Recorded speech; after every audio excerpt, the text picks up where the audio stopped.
Hi, I'm Lindsay Zubek, and this is Grown to Lead, a podcast by the Plum Leadership Group. This show is about the art and science of leadership and the experiences that shape leaders along the way. Let's dive into today's episode. Jared Speier is joining me today. He is a partner at Stradling Law, where he specializes in employment law. He represents employers in everything from wrongful termination and discrimination claims to complex class action lawsuits. And when he's not in the courtroom, he's working with businesses on the day-to-day stuff: handbooks, performance management, and staying out of trouble in the first place. He brings 20 plus years of experience and a practical business first lens to everything he does. Born and raised right here in Santa Barbara, when he is not advising employers, you will definitely find him either on the golf course or out on the beautiful trails with his wife and 2 sons. Welcome today, Jared. Thank you again for being here, Jared. I'm so excited to talk to you today. My first question for you is, what is the cost of a bad manager? I'll give you the lawyer answer. It Great. depends. I think, it can be millions, to be quite honest. The worst case scenarios are, harassment, discrimination cases. And if it's an egregious violation, you see it in the news quite often that, companies are held to task and in the value of millions for violating people's rights. So, that's why states like California and others have training requirements and other things. Those are obviously outlier situations, but I think the takeaway is that it's really important stuff, right? How to train your managers to make sure that they're not committing the egregious errors, but also the small errors can add up to one egregious error too. That's the most important takeaway, is that it can be very expensive if you don't Yeah. pay attention to this or pay attention to it too late. Yeah. So it's important to train or find the right people and then train them from the outset. Absolutely. And when you get called in, obviously you get called in for a multitude of reasons, but how often does it trace back to the manager? We obviously handle a variety of issues, but when it comes to employee termination decisions, it always traces back to a manager every time. We handle like wage and hour things, how to pay people, all that. That's not necessarily manager driven, but any sort of performance based termination will come down to how that employee interacted with their managers. The manager has to be on top of disciplining and counseling the employees on a daily basis, among the other million other things they have to do, right? I mean, so it's not easy, but it's absolutely required. What my questions always sort of circle around is, okay, you want to terminate this employee. Why? Oh, they're a poor performer, right? Or they're not the right fit, which is, never really a good reason to terminate somebody, particularly in California. Okay, what have you done to lay the groundwork? What's the story we're going to tell? And that story ultimately has to be supported by documentation. That documentation needs to be consistent, preferably over the course of several months. There's sort of the holy trinity of what you need to hit with these counseling documents that I tell any manager is, what's the goal and what do they need to do to hit it? And what happens if they don't? Every employee needs to know why they're falling short and what they need to do to fix it, and what happens if they don't fix it. If you've done that over and over again, by the time you talk to them and say, it's not working out, we're going to have to terminate you, they should say, oh, yeah, I saw that coming. I know exactly why. 9.5 times out of 10, it doesn't happen that way. When I get called in to make an assessment about what's the risk profile of terminating this employee, the risk goes up the less of that you have. And so, as a new manager who's maybe new to the documentation piece, what advice would you have to them on when to document? Because often I find, Jared, I'm not sure if you find this too, it's like after the fact. Like, when do you start to document? It's not everything, right? You have to be able to manage and, actually run the business, right? Right. So it can't be every little thing. And here's another lawyer answer. It depends on the infraction, right? So the easiest one is when somebody's late, their shift starts at 9. You're not going to document the first time they're late. You're going to talk to them and say, hey, well, you're supposed to be here at 9. You got to be here at 9. Happens a second time. Now, it's the call's on you. Should I document? Should I not? Third time, now we're talking about documenting. So I Mm, think the rule of thumb is when a pattern emerges for smaller infractions, but then there's bigger infractions too, like a safety violation or something more significant, like you really screwed up that accounting report. So, as you know, all accounting reports need to be 100% accurate. Yours was not for these reasons. If it's not accurate again, we might consider suspension or, whatever the discipline might be. So that would be how you would take three sort of goals for any communication to that. Ultimately, it's your call as a manager when to document, but when you do document, it needs to be timely. So you mm, don't want to document stuff like a week after.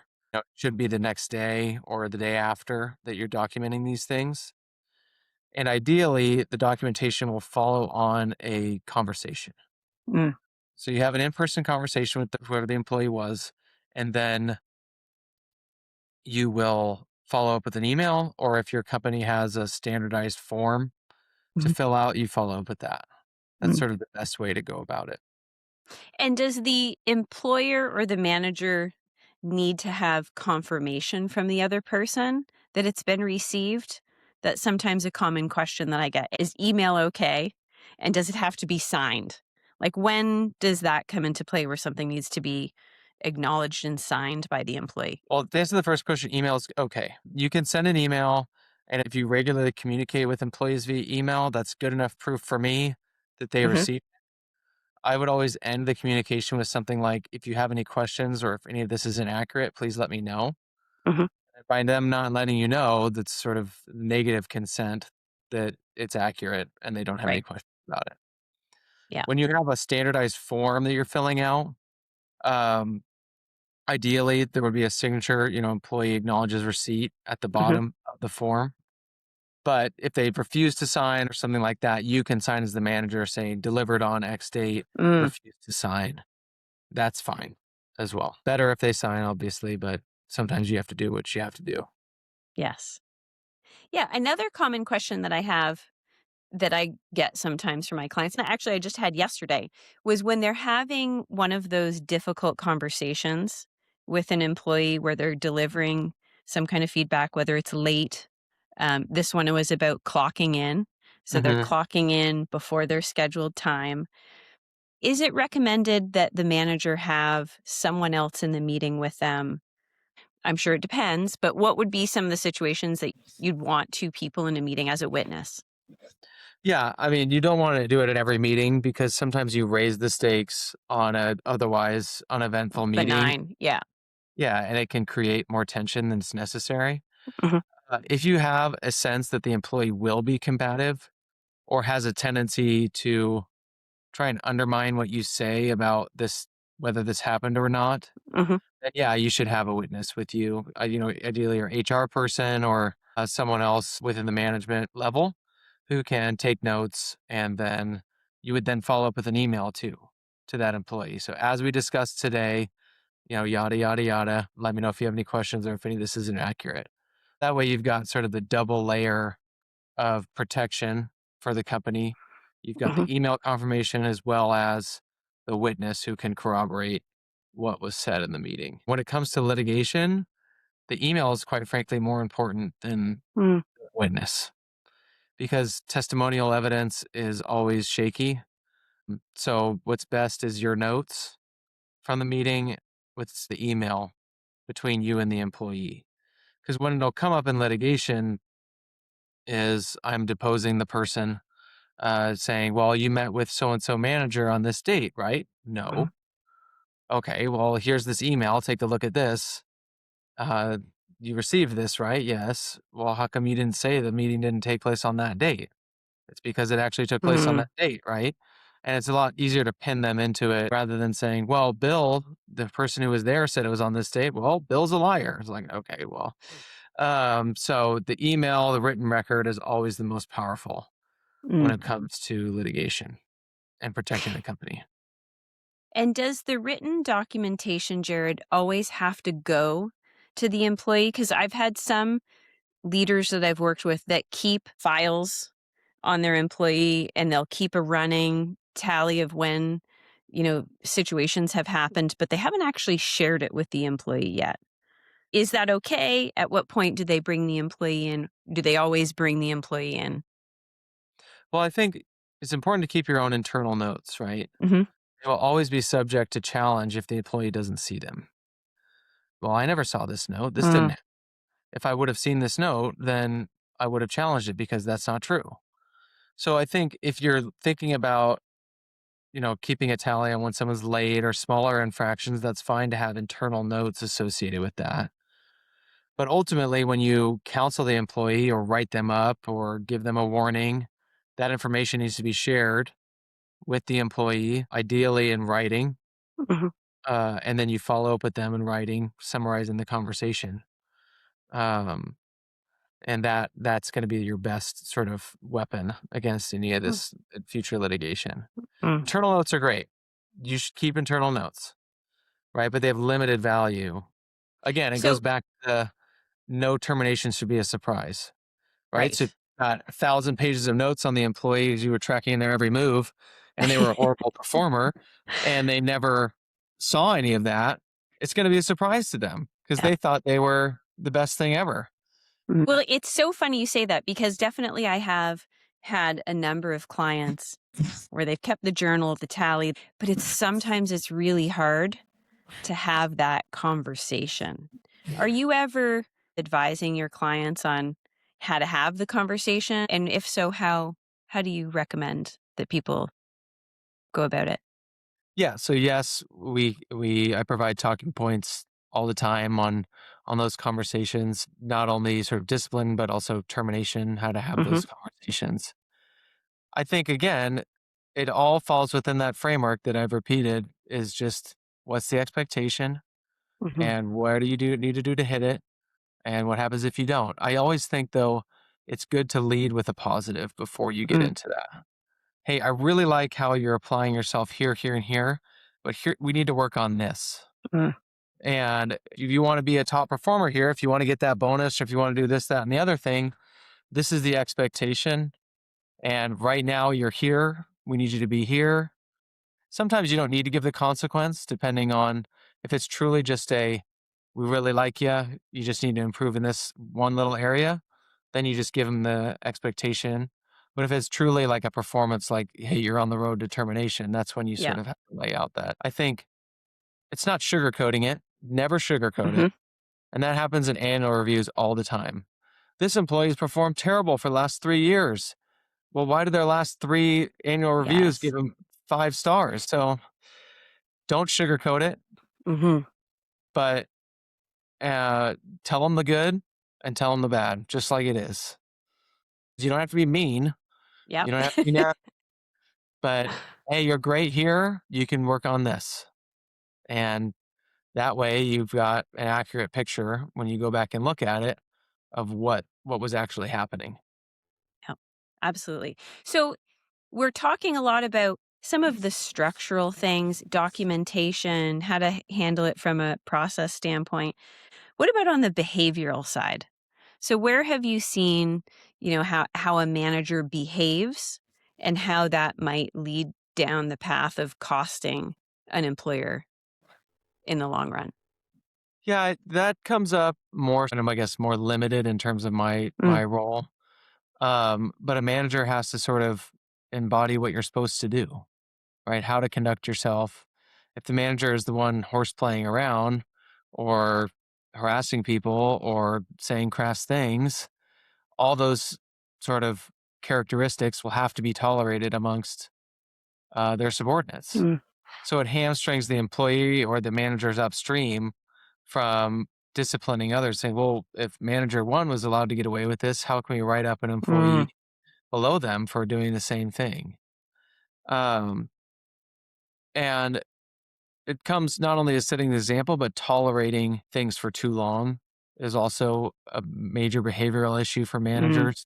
Yep. Um, if you're not coming down on employees consistently and timely, it can be a major problem. So I guess Mm, that's sort of the cross section between behavior and process.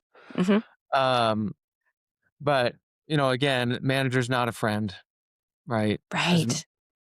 So that's Yes. you can be friendly, Mhm. right? But it doesn't mean you're a friend. You have to be an example and a disciplinarian, right? Mhm. From my side of it, those are the really important tasks. And I think there's all those soft skills that you are much better at counseling people about than I am, about empowering your team and making sure Mhm. they feel like they have a career and a strong position wherever they are, things like that. But from my side of it, it's about enforcing the rules consistently. Yeah. And that embodying that is super important.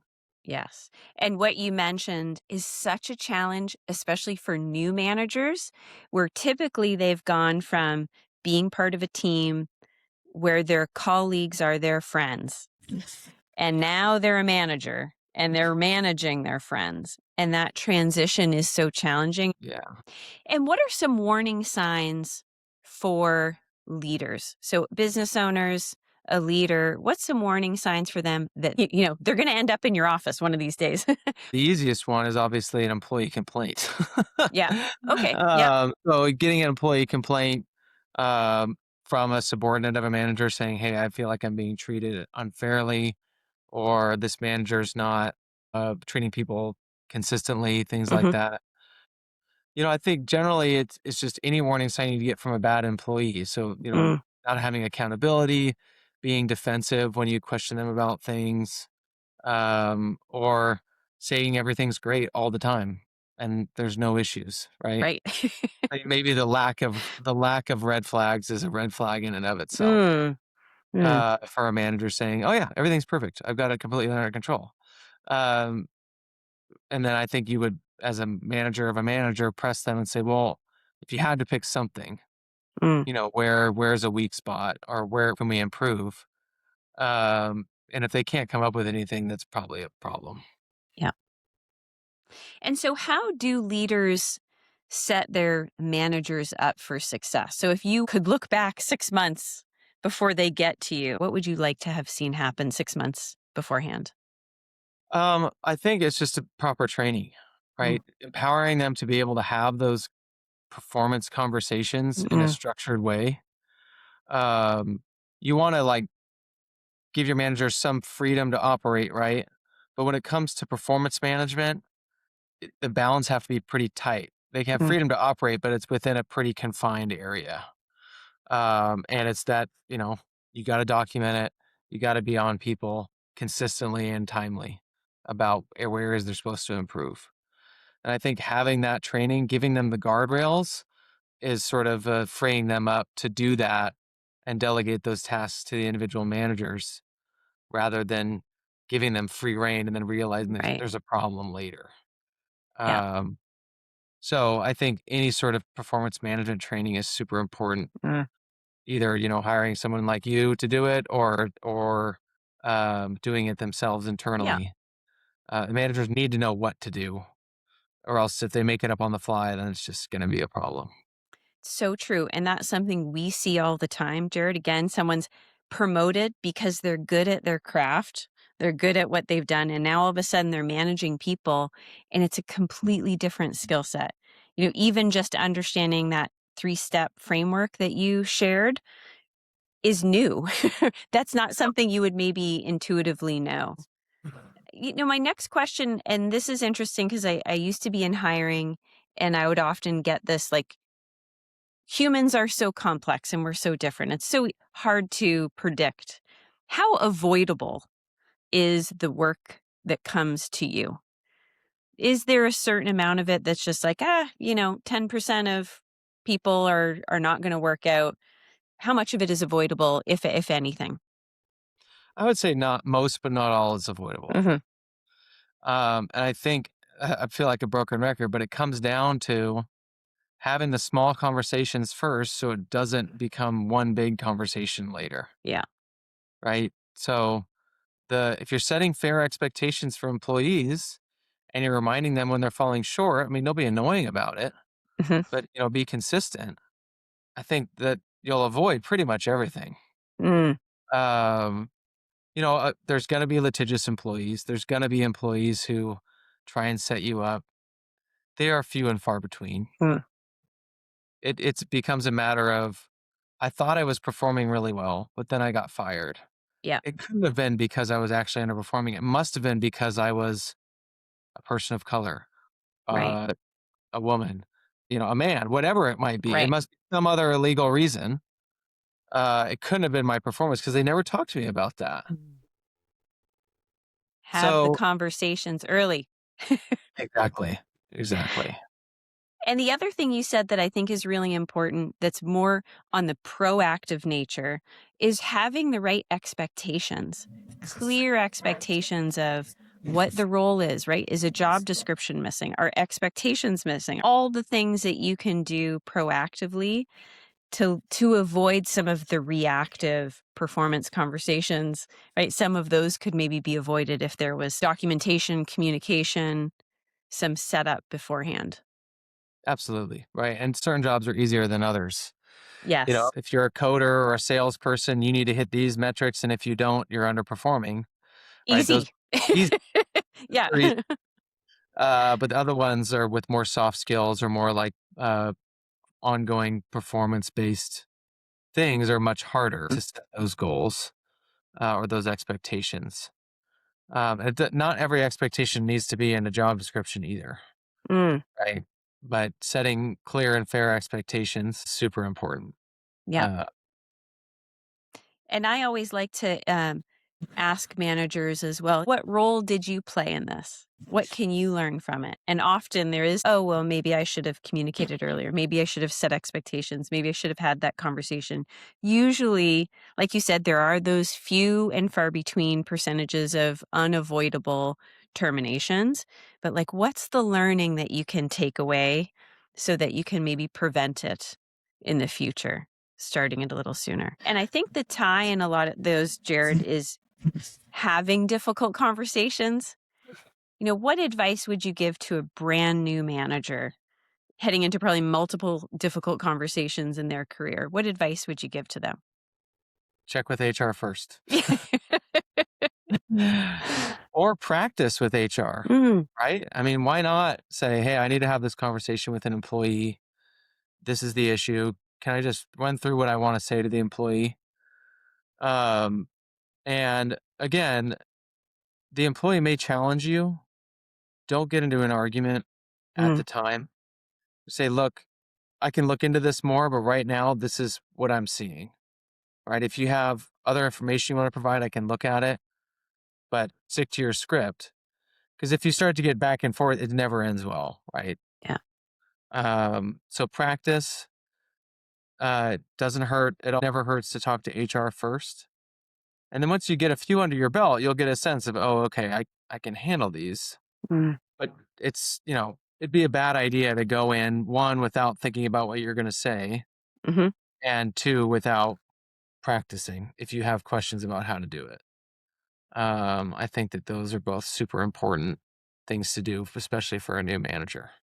Yeah, absolutely. That repetition, it builds the muscle. I will never forget the first time I ever had to let someone go.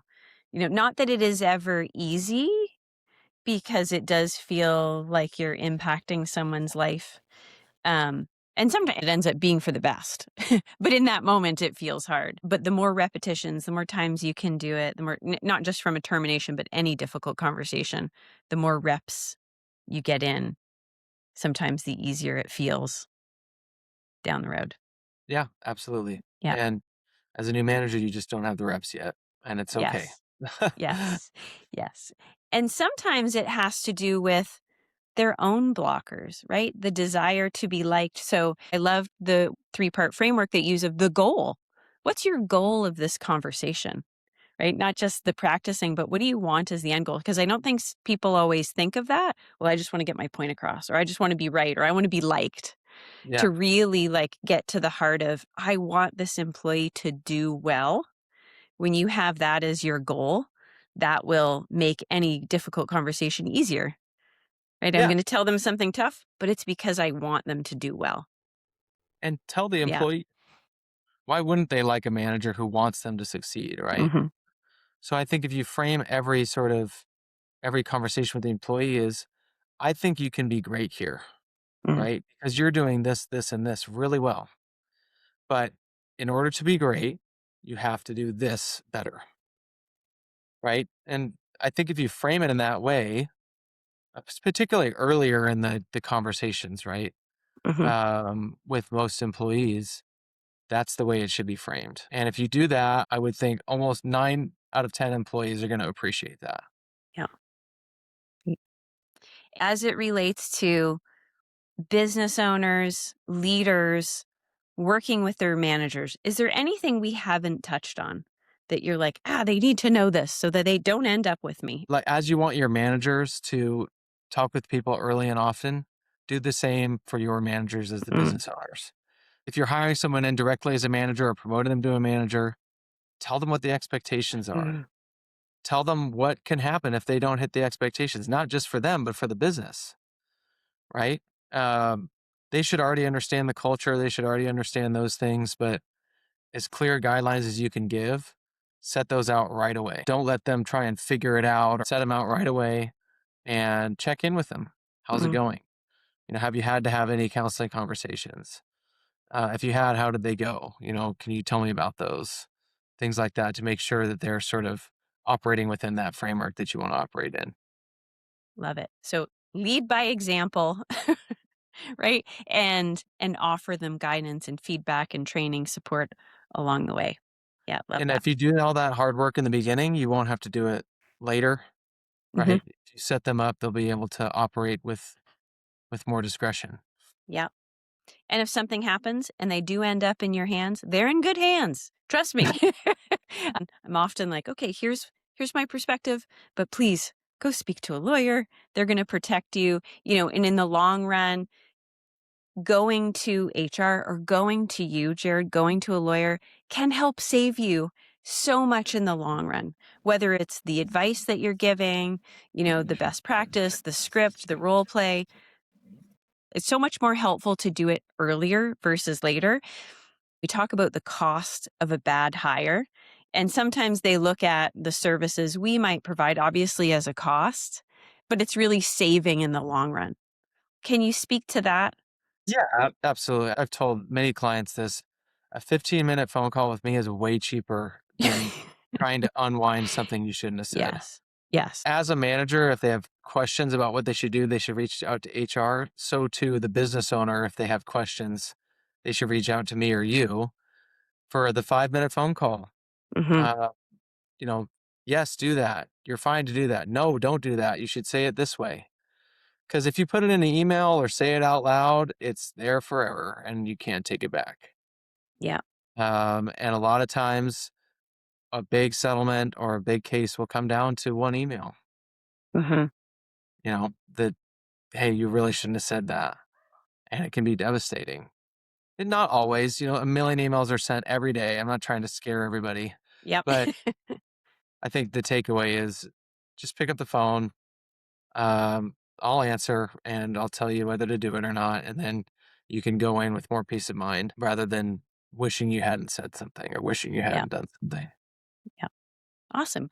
Well, thank you so much, Jared. I have two or three other leadership questions for you, but this has been incredibly helpful. I know I've learned a lot. I'm going to use your framework as well with my clients. But a couple leadership questions. What is your favorite leadership quote?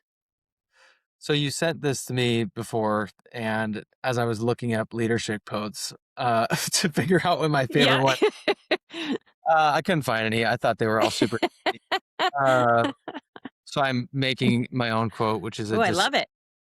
what what I was reading on all these cheesy business posters. When it comes down to it, leadership is about empowering your team and taking accountability if they don't succeed. Mm. Empowering Uh, your team, taking accountability when they don't succeed. yeah, I mean, it's so there's one quote that I saw which is way too aggressive, but it's essentially there's no such thing as a bad team, only bad leaders. Mm. Which I think is a little bit overblown. But again, everything we've talked about today is empowering your team to succeed, right? Telling them the goal and how to get there. And if they don't get there, ultimately it's on you, right? If the client's upset because you couldn't deliver as the manager, you need to protect your team from the outside risk, which is, the outside client or whatever your business is Hmm. serving. Ultimately, it's on you as the manager. Um, and one thing, as I was thinking about this, I think the team exists independent of the people that are on it. Mm.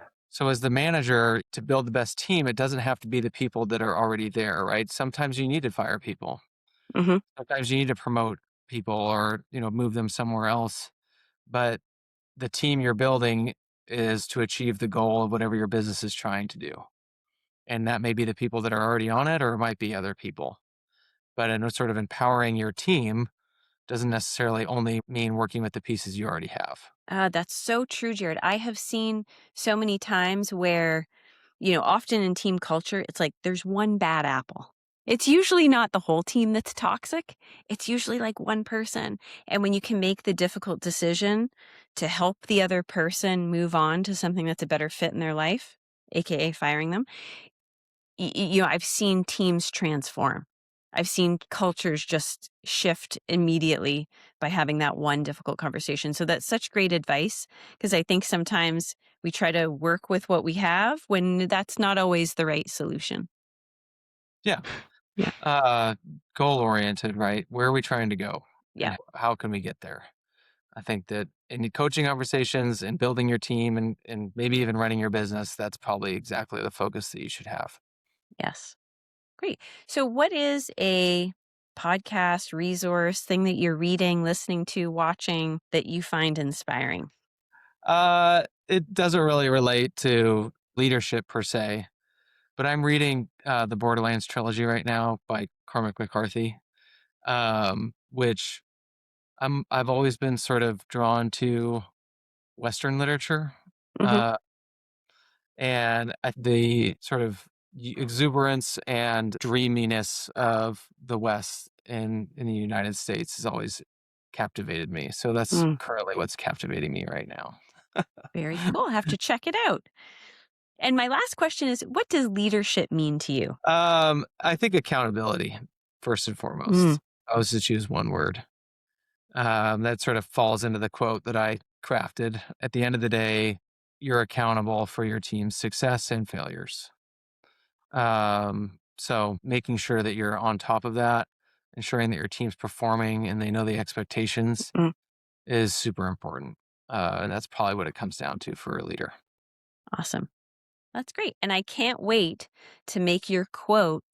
I'm going to post it everywhere and then you're going to have the cheesy quote that you did. Oh boy. That'll be that poster with the guy standing on top you of the mountain or something. And then, it's yeah. going to be you. It's going to be you.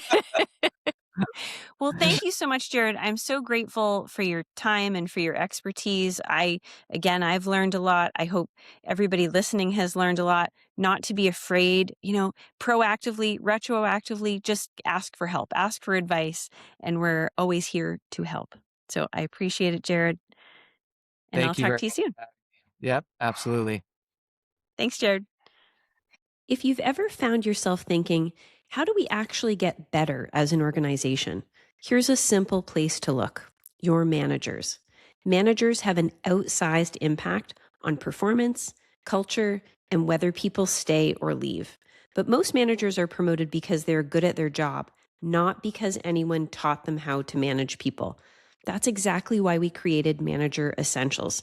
Manager Essentials is a 100% online program designed to support new and emerging managers with real training and one-on-one coaching. It helps strong performers step into people management with more capability and less guesswork. If you're interested in developing managers who can handle the day-to-day realities of leading people, you can learn more at plumleadershipgroup.com. Thanks for tuning in to Grown to Lead, a podcast by the Plum Leadership Group. You can find even more insight and conversation like this one on LinkedIn from the Plum Leadership Group or on Instagram at Plum Leadership. Hear new episodes when they're available by following Grown to Lead wherever you listen to podcasts. Thanks for tuning in. And remember, you are a masterpiece and a work of art at the same time.